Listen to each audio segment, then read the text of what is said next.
Well, hello everybody, Steve the Amateur Historian, and I have got a doozy of a case here for you. One there's just so much random information built into it. I've been holding it back, I've been waiting until I knew I had the energy and the endurance and the juice to really go out and do it. Which, now I think about it, I don't really have any of that right now, so I don't know what I'm doing. But I started recording, so I'm in it. It's gonna happen. And that's my intro. Very, very encouraging, isn't it? But today, I'm bringing you the 1920 murder of English war bride Tessie Lotisso on this new episode of Historic Murders of Portland.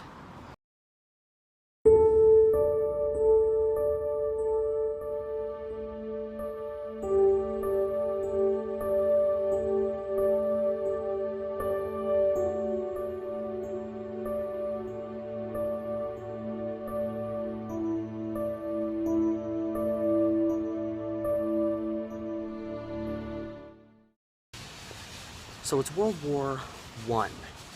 Thomas Lotisso is I believe, an American soldier fighting in the war, stationed at least at some point in England. He meets a woman named Tessie who lived in England, and after the war, after he's discharged, he brings her home with him, and she is his, so the newspapers describe it, his English war bride. So they come home, you know, sometime between probably 1916, 1918, somewhere in there. They come back to America together, and they settle in Portland. You think, oh, that's sweet, isn't it? Well, who knows for certain, but it seems like while Thomas Lotisso went out of his way to make sure everybody knew that he was a faithful husband and he loved his wife and he would never do her wrong, even people really close to them, family, friends, said that he was neglectful, disrespectful, potentially abusive towards her. One of the reasons, as is common in a lot of relationships, another thing that was causing strain for the Lotisso marriage was their financial struggles. Maybe Thomas was having a hard time finding work, maybe he was having a hard time holding down a job, maybe he was a drunk who got fired all the time. That was, I mean, it's not exactly uncommon now, but deadbeat drunk abusive husbands were a dime a dozen back in the day. And whatever the case, Tessie actually ended up landing herself a pretty decent job. I mean, it's 1920. If you're a woman and can even find a job, it's positive. And she starts developing this circle of female friends, these women that she works with. They all start becoming this, you know, seemingly this inseparable group, and that's always annoying to a husband when they start feeling neglected. And It's a 4-minute walk.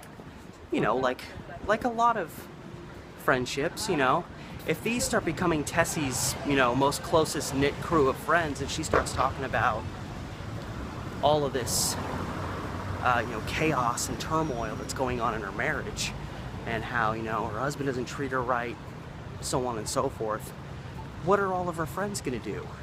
Leave him, get rid of him. What are you doing? He doesn't deserve you, he treats you like crap. Find someone better, or just find some peace in being by yourself for a while. It seems like, whatever the case, Tessie's friends, co-workers, probably had a pretty significant effect on her, because mid-October 1920, she's finally had enough. She moves out. Doesn't divorce Thomas Lotisso, but moves out, essentially leaves him. And she moves in with a bunch of her co-worker buddies. So you have to think Thomas Lotisso is probably pretty frustrated at this point, and he's probably harboring a lot of frustration against his wife just for leaving him. But on top of that, he's probably harboring a lot of hostility towards this new circle of friends that I'm sure he is going to claim in his own mind. They told her to leave him. They're responsible. They convinced her. They manipulated her. They pulled her away from him. And what better way to add insult to injury than once she leaves you, she goes and moves in and becomes roommates with the very people that you hold responsible for her leaving you. Seems more like he was a deadbeat husband, but no man, especially in the 1920s, is going to admit full responsibility when a marriage starts going south, especially one who seems to be kind of a deadbeat like this. And so a few weeks go by, and you gotta think, Tessie's probably feeling pretty good about herself. She's a free woman. She's got a job in 1920. I mean, she's got to be feeling pretty good. She's got this group of friends that she works with and lives with. It seems like everything's going awesome. And then then you got Thomas Lotisso on the other end of it, and he's alone, presumably. Come back to that later. And just each day that goes by, that resentment is probably just building and building and building and building in him, to a point where he's on the verge of snapping, and that's pretty much what happens. He not only is mad at his wife and mad at her friends, but he finally becomes convinced, as most men do when their wives leave them, that she's fooling around with another guy. And presumably they're still married at this time. So he, obviously thinks he's being wronged in some way. He becomes obsessed with the idea that she's cheating on him. He shows up November 28th, 1920, so she's been gone for almost 6 weeks. Shows up at the apartment that his wife is living at with these other women. Tessie's not there, but her roommate, co-worker, friend, a woman named Irma Dawn, opened the door, and Thomas, in no uncertain terms, threatened both their lives. He was obviously coming apart at the seams. As one of her friends, he probably felt that she was definitely, in some ways possible, for her leaving him. And he starts stalking his wife. He starts stalking Tessie. He starts following her around town. He's looking for that moment where he can catch her doing a wrong, and then I guess snap and completely lose his mind and just completely fall off the wagon. And he even hired a car. He hired a driver to also follow her around and keep tabs on her. And, and then it gets to be November 30th, 1920. And it's just, you're experiencing the continuing deterioration of a man. And that's when men tend to do crazy things.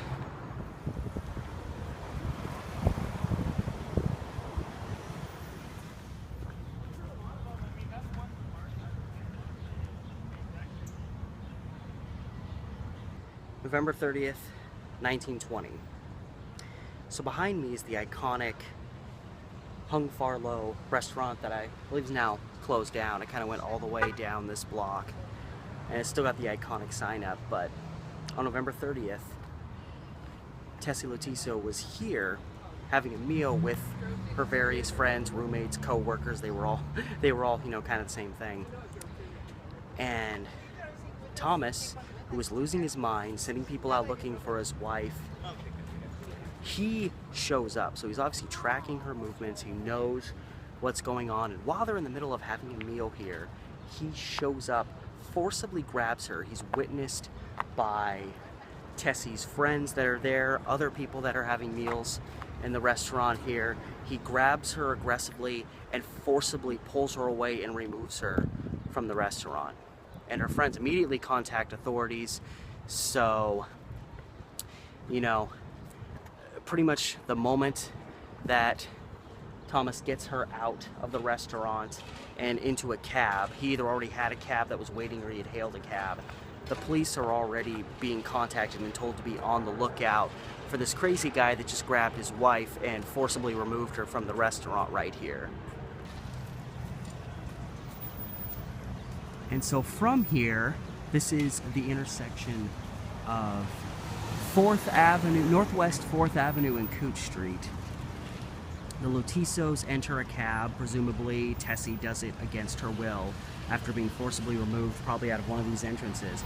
They get into the cab, and the cab starts traveling off more or less in this direction, kind of in a west to kind of slightly southwesterly direction.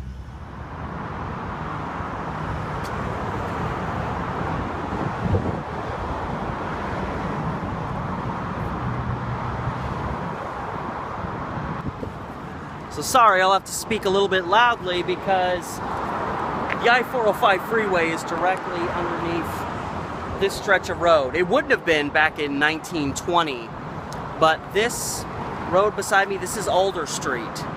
This is 14th and Alder, this intersection here. Across the freeway, down there, one block down, obviously, is 13th and Alder. So, as the story goes, from Chinatown, the couple took a taxi and were dropped off at 14th and Alder. So probably dropped off like right here, right near this intersection. The cab driver that drove them several blocks, probably at least 18, 20 blocks, said he saw no signs that there was any issue between Thomas and Tessie. There was no quarreling, there was no fighting, and when he dropped him off, he had no reason to believe that Tessie might have been in danger. But this account, that kind of implied nothing was amiss, would quickly be proven to be not remotely accurate, and the taxi driver that gave them a ride would actually get charged with perjury in this case, when he was probably just too scared to admit what he'd seen.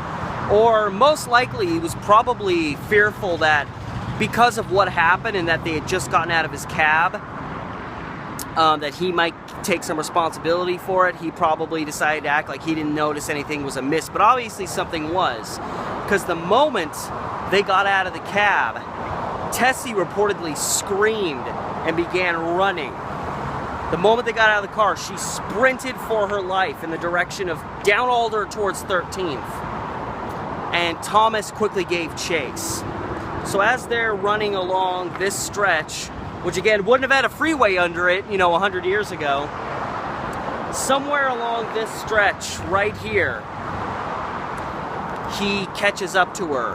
And according to a star eyewitness, a guy named John Grinnell, it's approximately 12:15 p.m., he saw Thomas and Tessie get out of the cab, saw Tessie going along Alder between 13th and 14th, so heading this direction that I'm going now, when he saw a man approach her who threw her down on the sidewalk and fired 4 shots into her. So that's what happened right here.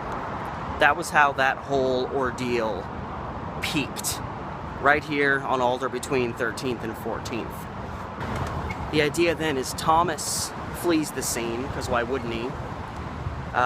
Probably starts running off in this direction. Tessie Lotisso was left on the sidewalk back here to die. John Grinnell hailed a car, they put her in and rushed her to the hospital. She was pronounced dead at 1:15 p.m., approximately an hour after she was gunned down. So yeah, her husband, when she made a run for it, he just apparently grabbed her, threw her down, and shot her here. At least that is the official account from the main witness to this case. And Thomas Lotisso would ultimately be tracked to Southwest 3rd and Columbia, like several blocks this direction. Like, he got pretty far away from the scene of the crime, and I don't know if he was just manic walking the streets. He was probably trying to maybe find a way out of town. I don't really know what his state of sanity was at this point, having just gunned down his wife and now he's on the run. He's spotted by police, who are of course tracking him, trying to figure out where he is. When officers spot him at 3rd and Columbia, he pulls his gun out like he's going to shoot himself. But for whatever reason, he standing there, officers got guns set on him, he's got a gun to, I'm assuming, his head. He changes his mind and doesn't shoot himself and allows himself to be taken into custody. And upon being apprehended, he was pretty quick to admit his guilt. And in fact, he said essentially his motive was that he told her to come home with him, and she refused to. That seems to be what his objective was. When he went to her apartment, threatened her and her roommate, he was probably trying to say, enough is enough, come home now. And she refused, and that was what, you know, snapped in his mind. And he was quoted as saying, like, you know, she should have just come home with me. In the paper it said, if she had done what I told her to do, I wouldn't be here right now, and she wouldn't be where she is. Possessive? Yeah. So of course, as always happens, you know, guys real quick to admit it in the moment, but then when the time for trial came, Thomas Lotisso pled not guilty by reason of insanity, because every man whose wife leaves them and then they snap, it's the rest of the world's fault, and it's always just temporary insanity for what he did right back here on Alder. And he immediately changed his story, because obviously the initial story made him look like a cold-blooded killer and a possessive husband, which neither of those things look great when you're on trial for your life. So he changed the story around to claim that he had originally got the gun, because obviously if you have a gun and you're with your wife and you go and abduct her from a restaurant and then shoot her right after you get out of a cab, you already have the gun in your possession. There's definite reason to believe premeditation in that case. But he claimed that he bought the gun to kill himself, or he was going to try to, last-ditch effort, convince Tessie to come back with him by threatening, I guess, to shoot himself in front of her. Which, I mean, talk about chivalry. And he says he tried, and apparently it wasn't working, and he just got mad at her. And then he snapped and shot her, so there comes the insanity. But that's not the end of the continuing alterations of this story, because again, you have an eyewitness who says the moment they get out of the cab, Tessie starts booking it, trying to get away. She does not want Thomas Lotisso in her life anymore, and he's lost his damn mind, and there's more than enough evidence to show that. So it's pretty abundantly clear. She ran, he chased her down, he snapped, she was trying to get away from him again, she wouldn't just come home with him, and he chased her down, threw her down, and shot her in cold blood. I mean, it's pretty obvious that's what happened. But of course, come time for trial, those details get nice and mixed up, altered.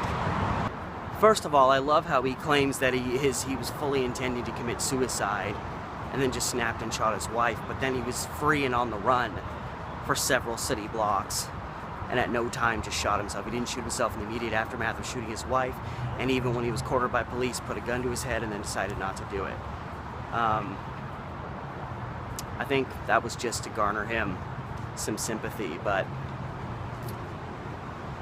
once time for trial comes around, suddenly Thomas Lotisso, who admits to it, has a story describing what happened.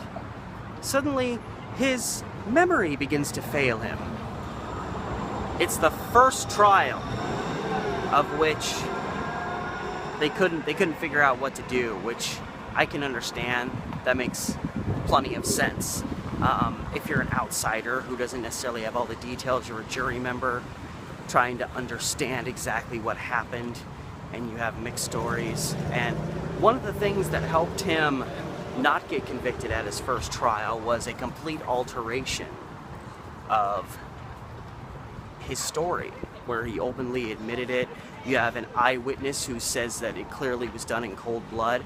But in the case of Thomas Lotisso, his defense team, you know, in an effort to try to argue that he was under a state of duress and not responsible for his actions. Here's what they say really happened there on Alder and 13th, or between 13th and 14th. They say that as Tessie was running away, they don't really, you know, explain, oh, well, why was she running away? Oh, was it because he had practically abducted her? But as she was running away, she actually tripped and stumbled and fell. The eyewitness's account of him pushing her to the ground so he could then shoot her becomes, well, she tripped and fell to the ground. And Thomas ran up, helped her up, picked her hat up that had fallen off as she fell, put it back on her head, and then I believe he kissed her. Isn't that what happened? And then he kissed her. Isn't that sweet? And then at this moment, he heard the voice of a man telling him to leave her alone. Who knows if that was this eyewitness? Probably wasn't the cab driver. He wasn't good for anything. And for some reason, he became convinced that it was the voice of the man that he thought his wife was seeing, even though he hadn't even found any concrete evidence to that point that his wife was even seeing anybody else. That was more a fabrication created in his own mind that even as he stalked her, he couldn't find any evidence of.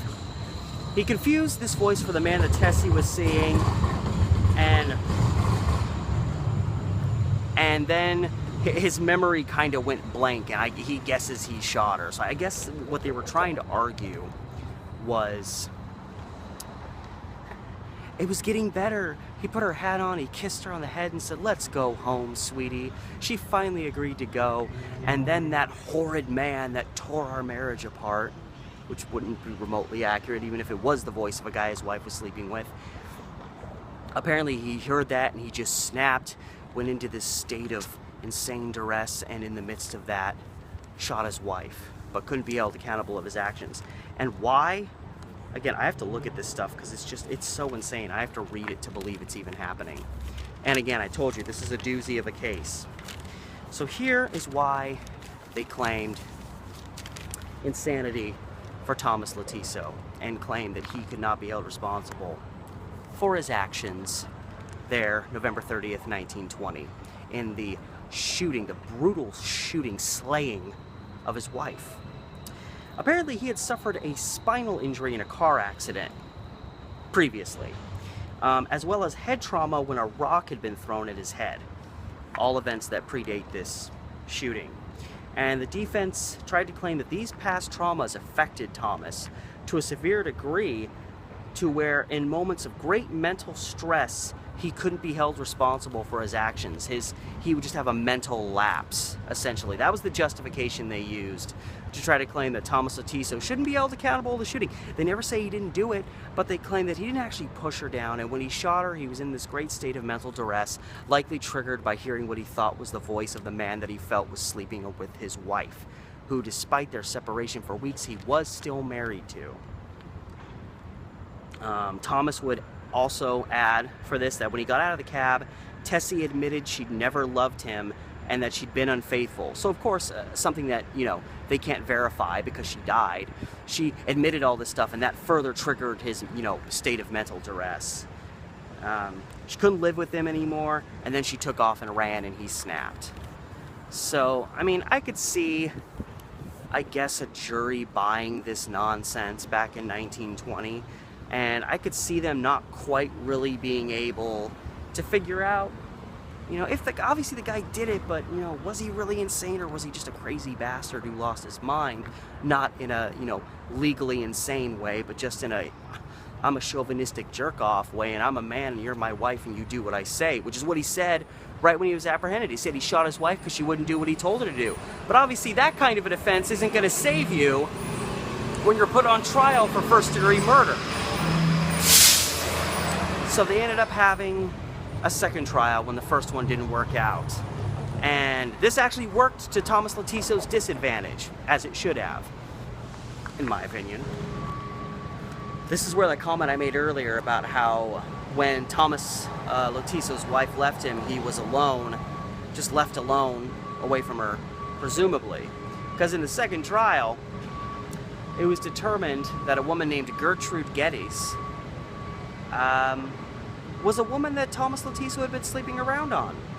So there's no evidence that Tessie was sleeping around, but while Thomas wanted to accuse his wife of doing such, he was sleeping around with her on another woman, and this woman had fallen completely in love with Thomas.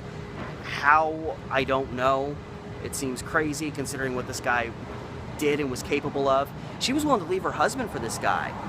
So, I mean, you want to talk about turning a case around on a guy when you're uncertain. Have someone be put on the stand back in 1920 to tell you, oh, hey, by the way, he was cheating on his wife, the same woman that he killed, because he thought she was cheating on him. Talk about really killing your case, and it did. This was the case where the cab driver was found to be committing perjury, and the cab driver helped Thomas's case. And you know, they tried to use the whole he was crazy in that moment, and it seemed like it was a lot, people were a lot less, the jury was a lot less receptive to this than the first time around. It only really effectively worked in the first trial. And by the end of February 1921, Thomas Lotisso was found guilty of first-degree murder. Hallelujah, as far as I'm concerned, because I think this is just a jerk-off that snapped and shot his wife because she didn't do what he wanted, and he couldn't handle the fact that she could exist and be happy without him. And again, this guy was a war vet. I mean, it is important to address, you know, who knows what I mean, I'm not using his justification by any means, but who knows what might have happened to this guy, you know, while in combat. I didn't find anything that said he was drastically affected, that he had PTSD or anything like that, but there is a possibility that he may have been adversely affected by his war experience to at least partially affect and make him crazy like he turned out to be. So he was found guilty of first-degree murder and given a life sentence. If it wasn't such a conflicting case, they probably would have given him the death penalty, because it was a very cold-blooded murder, I'll tell you that much. And then in the end, practically negating everything his defense had put up for him, because I guess it's all said and done, so who cares, Lotisso wasn't angry. He said it was he was given a fair trial.